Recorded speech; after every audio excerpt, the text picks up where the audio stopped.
여러분 안녕하세요. 저는 세민족교회를 다닌 지 3년 만에 서리집사가 된 고영훈입니다. 그만큼 제가 교회 생활을 게을리했다는 증거겠죠. 그럼 제가 이 자리에 서서 설교를 하자니 너무 떨립니다. 어차피 알려줄 일이니 말씀드리는데, 사실 저는 자원을 해서 설교를 하겠다고 한진건 집사님께 말씀을 드렸습니다. 제가 요즘 전도사님과 성경 공부를 하면서 근자감에 쩔어서인지 한번 여러분과 함께 성경 말씀을 나누고 싶었습니다. 하지만 오늘 성경 본문을 읽고 준비하며 정말 도무지 감이 안 잡혀 포기할까도 했는데 결국 이 자리에 서게 됐습니다. 들으시면서 답답하고 좀 그런 부분이 있더라도 이해해 주시기 바랍니다. 네. 우선 제 얘기를 잠깐 할까 합니다. 저는 책 읽기를 굉장히 좋아하시는 엄마의 영향을 많이 받고 자라 어려서부터 책을 굉장히 좋아하는 아이였습니다. 그래서 용돈이 생기면 서점에 가서 책을 사서 읽는 게 가장 큰 즐거움이었습니다. 그러다 보니 제가 사놓은 책이 굉장히 많아서 결혼 후 시댁에 가져간 책이 저희 집 거실 벽면을 다 차지하고 있는 책장의 3분의 1을 채울 정도였습니다. 그런데 저희 집 책장에 신기한 점이 한 가지 있었습니다. 가만히 책을 정리하다 보니 기독교인인 저는 기독교 서적이 하나도 없고, 오히려 본인을 유물론자라 말하는 남편은 다수의 기독교 서적을 비롯해 여러 종류의 종교 서적을 갖고 있는 거였습니다. 그래서일까요? 저는 종교에 대해서 얘기할 때는, 특히 기독교에 대해 말할 때면 항상 남편이 가지고 나오는 논리에 질 수밖에 없었습니다. 하지만 그렇다고 남편이 갖고 있는 기독교 서적을 읽고 싶지 않았습니다. 왠지 그 책을 읽으면 내 믿음이 흔들릴 것 같은 불안감이 들었기 때문입니다. 남편이 갖고 있는 기독교 서적은 진보적인 내용이어서 보수교에서 자라온 책은 왠지 그런 서적 같았습니다. 이래서는 안 되는데 하고 생각하고 있던 중 책을 좋아하는 저 같은 사람에게 여러 책을 소개해주고 작가와 같이 얘기도 하는 그런 팟캐스트가 생겼습니다. 여러분도 들어보셨을 것 같은데요. 이동진의 빨간 책방, 교보문고의 낭만서점, 일당배 이런 것들이 대표적인데요. 얼마 전 설교하신 집사님이 본인은 드라마를 무척 좋아하신다고 하셨는데, 저는 이런 팟캐스트를 굉장히 좋아합니다. 그래가지고 퇴근 후 자기 전까지 계속 듣는답니다. 지난 연말 생誕절 직접 일당백이라는 팟캐스트에서 예수에 관해 쓴 책을 소개해 주었습니다.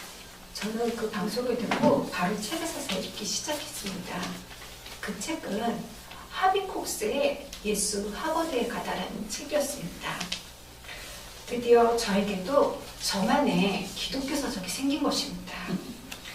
이 책의 내용은 그동안 교회에서 들었던 문구 위주에 해석된 설교 내용과는 전혀 다른 것이었습니다. 처음엔 신선한 내용에 재미있었지만 나중에 내가 잘못된 책을 읽고 있으면 어쩌나 하는 불안한 마음이 들기도 해서 저자인 하비 콕스를 검색하며 몇 시간씩 조사하기도 했답니다. 새같습니죠? 제가 다행히 저자에 대해 나오는 내용이 나쁘지 않았기에 그 뒤로 저는 하비 콕스의 책을 여러 번 사서 읽었고, 또 책을 수요 성경 공부를 하면서 알게 된 도르토의 젤레라는 신학대의 책들을 사서 읽고 있는 중입니다. 요즘은 책장을 훑어볼 때마다 갑자기 많아진 기독교 서적에 마냥 신기하답니다. 사실 이건 다 저를 진보 정치 현장으로 끌고 다녔던 남편의 공이 큽니다. 그랬기에 세민족에 거부감 없이 출석할 수 있었고 이런 신학자들의 책을 읽고 받아들이는 것도 훨씬 쉬웠으니까요. 그런데 곰곰이 생각해보니 제가 어려서부터 갖고 있던 기독교 서적이 있었던 것 같습니다. 그건 바로 성경책이었습니다. 다른 어떤 기독교 서적보다 어떤 시간에 있는지 또 내 환경이 어떤지에 따라 똑같은 문구도 그때마다 새롭게 다가오는 놀라운 책인데 그걸 이제야 깨닫다니 저 자신이 조금 부끄럽습니다. 그럼 오늘 말씀 같이 보시겠습니다. 오늘 본문으로 나오는 출애굽기는 이전엔 언제 쓰여졌는가가 관심이었지만 1970년대 말 이후 현대 구약학에서는 오경, 여러분도 잘 아시는 창세기, 출애굽기, 레위기, 민수기, 신명기의 최종 편절을 누가 했느냐가 관심사입니다. 왜냐하면 오경의 저술 과정에 대해서는 의견이 분분하지만 적어도 분명한 것은 오경이 하나의 두루마리에 적힌 한 권의 책이기 때문입니다. 그래서 요즘은 오경 전체가 어떤 의미이고 거기에서 출애굽기가 어떤 역할을 하고 있느냐에 영구적 관심을 갖습니다. 최근 연구에 따르면 출애굽기 최종 편절 시기는 페르시아 통치 시기로 의견이 많이 모아집니다. 저는 예전 교회에서 어려서부터 모세오경의 저자는 모세라고 배우며 자랐습니다. 여러분은 어떻게 배우며 자라셨나요? 그러나 그것이 역사적 사실일 수 없다는 것은 오경의 마지막에서 모세 사후에 그에 대한 평가가 등장하는 것만 봐도 알 수 있으실 겁니다. 여러분은 이미 다 알고 계시죠? 오늘 본문 출애굽기 34장 29절에서 35절의 내용을 보면 후세 사람들이 내세운 민족의 지도자 모세가 하나님과 말씀을 나누고 십계명이 새겨진 판을 들고 나온 뒤 얼굴에서 빛이 났다고 쓰여 있습니다. 그리고 주께서 자신에게 하신 모든 말씀을 이스라엘 자손에게 전한 후에 자기 얼굴을 가렸다고 했습니다. 저는 말씀을 읽고 의문이 생겼습니다. 왜 모세는 하나님과 기도가 끝나고 나서 바로 얼굴을 가리지 않고 백성들에게 얘기를 다 한 후에 얼굴을 가린 걸까? 의문을 풀려고 여기저기 찾아봤지만 도저히 의문이 풀리지 않았습니다. 결국 저는 조력자를 찾아 나섰고 함께 고민해 볼 수 있었습니다. 이제 그 가르침과 저의 생각을 여러분과 함께 나눌까 합니다. 여러분, 출애굽기에 나오는 모세의 모습 어떻게 보셨나요? 모세 본인은 하나님과 만나는 반면 백성들은 하나님과 직접 만나지 못한 채 중재자인 모세를 꼭 통해야 하는데 비슷한 장면이 떠오르시지 않나요? 중고등학교 때 그리스 로마 신화를 읽으신 분들은 금방 떠오르실 겁니다. 신전에 유일하게 들어갈 수 있는 사제가 있고 그 사제를 통해 신전 밖에서 신탁을 받는 사람들. 어떠세요? 운명은 다르나 은근히 비슷한 모습을 보여주고 있지 않나요? 그런데 여러분 여기서 전 또 하나 의문이 들었습니다. 이상하다. 하나님은 아브라함에게 직접 말씀하셨고 출애굽 초창기에 백성들에게 구름기둥, 불기둥으로 직접 나타나셨는데 어느 순간부터 모세를 거쳐야만 백성들이 하나님을 만나게 된 거지? 제가 앞에서 오경은 누가 편지했냐가 주 관심사라고 말씀드렸잖아요. 여러분의 눈에 모세의 모습을 보고 떠오르는 신부는 무엇인가요? 제가 앞에서 살짝 힌트를 드렸는데 아, 맞습니다. 여러분도 금방 알아채신 것처럼 평상시에는 성경에서 제사장으로 표현되는 사제와 전쟁 수행 시의 지도자입니다. 즉 신정일치 사회에서 볼 수 있는 강력한 권력자인 것입니다.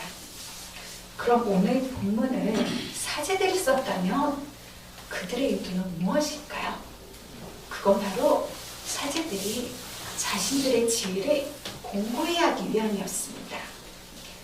산 위에 계신 하나님과 산 아래에 있는 백성들, 그 중간에서 왔다 갔다 하며 수직적 계급 구도를 만들고 본인은 신의 대리자를 자임하는 모세.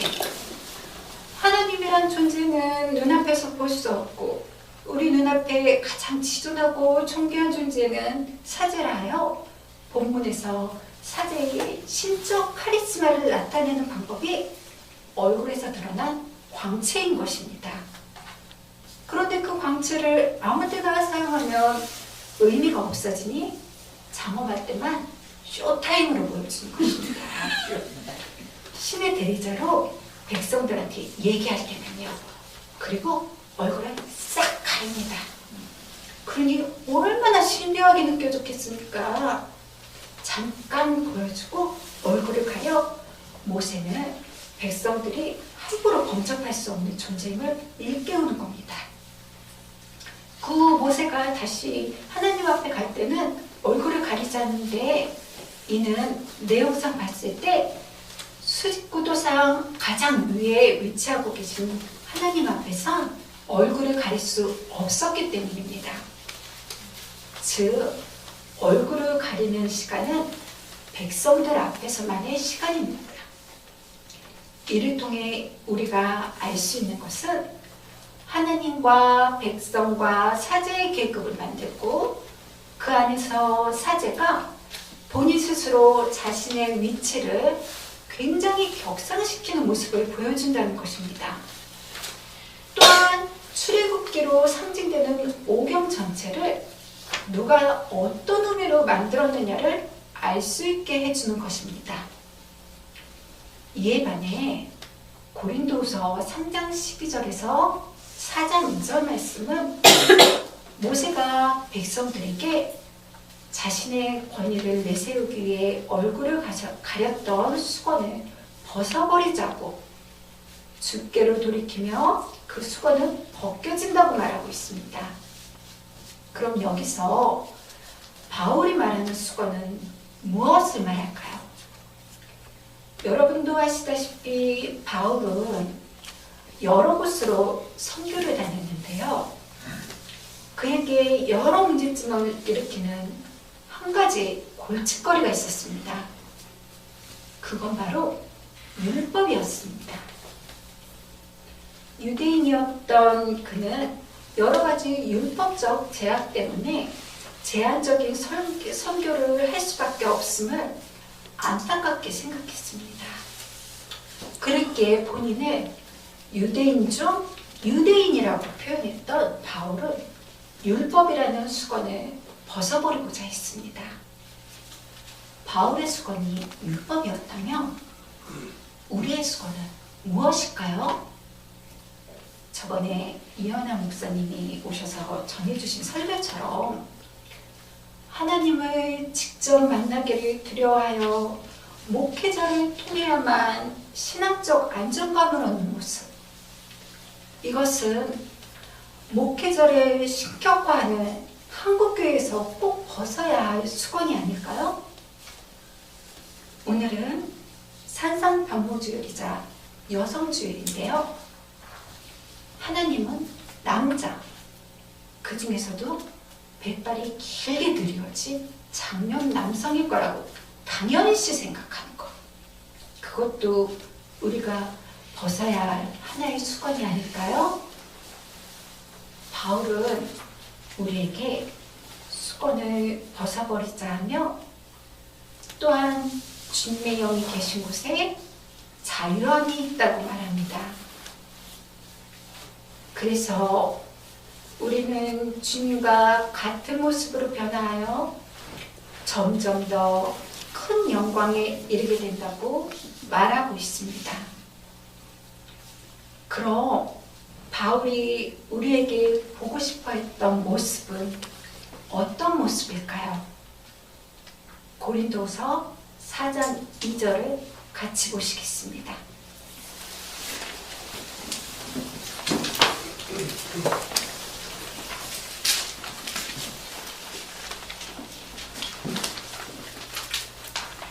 첫째, 부끄러워서 드러내지 못할 일들을 우리는 배격하여야 합니다. 둘째, 간교하게 행하지 않고 하나님의 말씀을 왜곡하지도 않아야 합니다. 셋째, 진리를 밝히 드러냄으로써 하나님 앞에서 모든 사람의 양심에다가 스스로를 떳떳하게 내세웁니다. 여러분, 지금 우리의 모습은 어떠한가요? 여러분 모두 벗어버리고 싶은 수건이 하나씩은 있으실 거라 생각합니다. 그 수건을 꼭 벗어버리고 주 안에서 자유함을 얻으시길 바랍니다. 사상 명무주일의 하이라이트 부분은 뭐니뭐니 해도 변화산 사건인데요. 변화산 사건은 다른 복음서에서도 나오지만 그중 특히 율법의 대표 모세와 예언자의 대표 엘리야와 그리고 예수님이 말씀하신 내용은 누가만 기록하였습니다. 이 변화산 사건은 예수님께서 신적 카리스마를 갖고 있고 율법서와 예언서로 상징되는 구약의 전통을 계승한다는 것을 상징적으로 보여주는 것으로 실제 역사적 사건이라고 하기보다는 이야기적 장치라고 하는 것이 옳은 것일 겁니다. 예수님은 중요한 자리에는 꼭 베드로와 야고보와 요한 이 세 사람의 제자들을 데리고 가시는데 오늘 본문에도 보면 기도하시러 산에 가시며 이들과 함께 가십니다. 그리고 성경에 보면 예수님이 기도하실 때 용모가 변화되어 그 옷이 밝아져 광채가 납니다. 하나님과 기도한 후 모세의 얼굴에서 광채가 나주셔. 사람들은 마치 예수님을 새로운 모세로 묘사하고 싶었던 게 아닌지 의심스러운 대목이 아닐 수 없습니다. 제자들은 졸다가 예수님의 영광과 함께 있는 모세와 엘리야를 보게 됩니다. 여러분, 제 별명이 뭔지 아시죠? 모르시나요? 아, 너무 잘하시네요. 네, 졸리지공주입니다. 그런데 제자들도 만만치 않은 것 같습니다. 참 신기하죠? 매번 성기도할 때마다 조는 것 같습니다. 근데 여러분은 이들의 심정을 다들 이해하고 계실 것 같습니다. 이상하게 다른 때는 눈이 반짝반짝한데 예배 시간만, 그런데 어떻게 설교 시간은 왜 이리 더 졸린지 주님이 불러주시는 자장가 같을 때가 다 한 번쯤은 있으실 겁니다. 김도환 집사님? 제 말에 공감하시죠? 베드로는 졸다 깨어서는 갑자기 초막을 찍겠다고 합니다. 왜 그랬을까요? 아마 비몽사몽간에 주님과 모세, 엘리야가 함께 보이니 그곳에서 살고 싶었겠죠. 영광된 자리에서 주님과 함께 발 아래 백성들을 굽어보는 자리에 있고 싶었을 겁니다. 게다가 예수님은 자꾸 죽게 된다 말씀하시니 그냥 여기 머물렀으면 좋겠다고 생각했을 겁니다. 베드로는 그 산에서 살고 싶다고 했지만 예수님이 누구신지를 경험하고 하나님의 음성을 듣고 결국 주님과 함께 산 아래로 내려옵니다. 어쩔 수 없이 내려왔지만 내려오기 정말 싫었을 겁니다. 그러나 주님은 결코 오경을 편정한 사제들이 산 위에 자정시킨 모세가 아니십니다. 산 위에서 산 아래 백성들을 밭 아래에 내려보는 것이 목표가 아니라 예수님은 그것을 협파하려는 혁명을 벌이는 것이 목표였던 것입니다. 산 위에서의 권위를 내려놓으시고 산 아래로 내려오신 것입니다. 산 아래로 내려와 보니 귀신 들린 아이를 제자들이 고치지 못하고 있었습니다. 이를 보고 주님은 제자들을 꾸짖으시며 믿음이 없고 폐역하다 하셨습니다. 아이를 낫게 하십니다. 여기서 가만히 생각해 봅니다. 만약 산에서 내려오신 주님이 우리 세민족에 오셨다면 무슨 말씀을 하셨을까요? 저는 주님이 우리 세민족 교회를 칭찬하실 거라 생각합니다. 왜냐하면 주님은 모세의 권위를 깨뜨리신 분이기 때문입니다. 그리고 우리 세민족 교회는 그걸 가장 잘 실천하고 있는 평신도 중심 교회 중 하나이고요. 제가 세민족에 와서 제일 놀란 건 목회자와 장로, 교우들 사이에 아무런 격이 없이 서로를 대하는 모습이었습니다. 그런데 그 모습이 너무나 보기 좋았습니다. 주님이 권위를 내려놓으셨으므로 교회 안에 계급이 있으면 안 되겠습니다. 목회자는 설교를 포함해 교회의 목회적 역할을 수행하는 교인일 뿐 신의 대리인이 아닌 것입니다. 주님이 목회자에게 허락하신 권위는 주님의 몸된 교회에 부여한 교회가 목회자에게 부여한 직분, 이를 수행하는데 필요한 권위뿐입니다. 그러나 목사가 그 이상으로 자신의 권위를 내세운다면 이는 주님의 말씀에 어긋나는 행동을 하는 것입니다. 또한 교인들에게 섬김받기를 원한다면 이는 평생을 섬김의 모습을 보여주신 주님께 반하는 행동을 하는 것입니다. 세민족에 오신 주님은 한편 제자들을 꾸짖으신 것과 같이 우리 세민족을 꾸짖으실 것 같습니다. 신학자 도로티 젤러는 사랑과 노동이라는 책에서 이렇게 말했습니다. 성적인 보수주의자들은 소위 생물학적으로 규정된 성 역할을 완강하게 호소한다. 그들은 인간, 특히 여성의 영적이고 성적인 공경을 심각하게 받아들여서 해결하려는 노력을 하지 않았다. 앞에서 말씀드린 것처럼 오늘은 여성주일이기도 한데요. 여러분, 평상시 우리 세민족의 젠더 감수성은 어느 정도라고 생각하시나요? 이건 제 생각입니다만 우리 세민족은 정치, 경제 분야에 대해서는 진보적인 면이 있는데 왠지 젠더 이슈에 대해서는 미온적 태도를 취한 것 같습니다. 다수의 여성들이 겪는 여러 성적인 공경을 심각하게 받아들이며 적극적으로 공감하기보다 그냥 방관자적 태도를 보이는 경우가 종종 보입니다. 그리고 왠지 페미니즘 하면 조금 피곤하게 받아들이는 모습을 보이기도 합니다. 그러나 주님은 우리 세민족과 달리 당시 소외계층이었던 여성들을 위로하셨고 그들을 아끼셨습니다. 주님은 여성을 사회를 이루는 한 구성원으로 동등하게 대해주셨던 것입니다.